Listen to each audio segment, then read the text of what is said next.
I am Ferdinand Marcos, and I am the President of the Republic of the Philippines. I stand today on behalf of 110 million Filipinos. Hello people and hello universe, it's me again. Shoutout sa inyo mga kababayan, especially di Marcos Luiles and supporters. Nakikita nyo guys, nakikita ko yan si Pangulong Marcos Jr. Binisita niya guys, dyan po sa Port Bonifacio ba yan? No?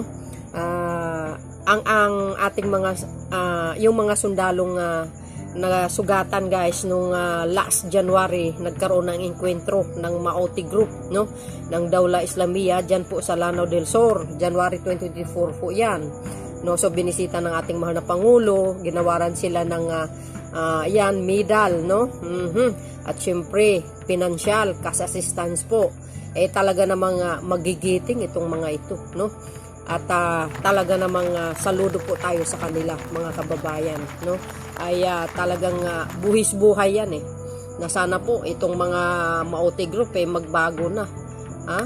Ayan guys, short lang ang video na ito, pero talagang ika nga ay talagang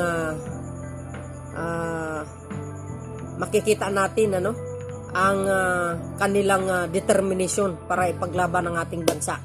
So yun guys, basahin po nga natin ito, no. Ayan, nakita nyo yung ginawaran sila ng medal. Agoy, mayroon pa silang kaukulang tulong galing sa ating pamahalaan. Ayan, kasama po si DND Secretary. Naku, nakakalungkot guys, no. Talagang hindi basta-basta yung trabaho nila. Talagang buwis-buhay po yan, no. Kasama po si Secretary Gibo Chudoro ng DND, no. Ayan sila, So anyway guys, maraming salamat sa inyong watching at syempre basahin ko ito kung saan ito, no. So guys, Ferdinand R. Marcos Jr.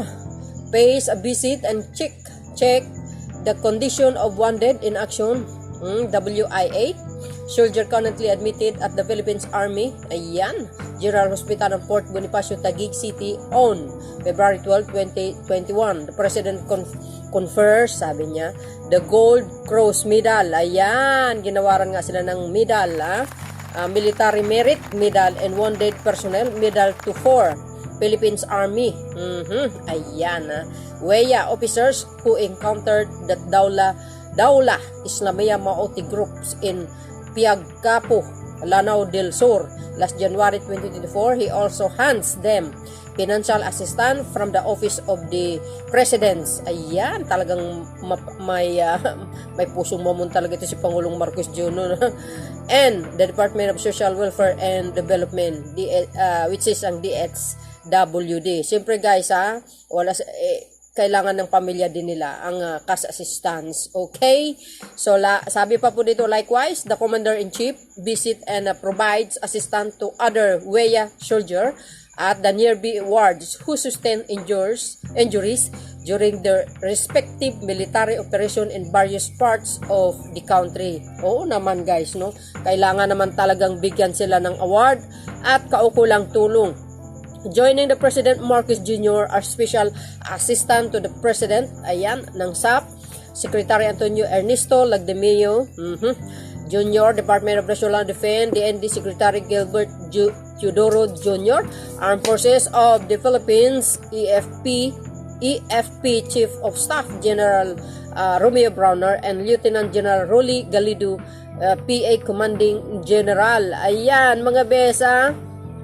Ayan mga besyang, at siyempre at saludo po tayo sa ating mga sandatang lakas, itong mga nasugatan, at talaga naman dapat lagi po tayo mag-pray pag nasa labanan po tayo. So yun guys, maraming salamat sa inyong watching, and don't forget to like, hit the button bell para lagi kayo update sa aking mga upload video. Bye and babos! God bless Philippines!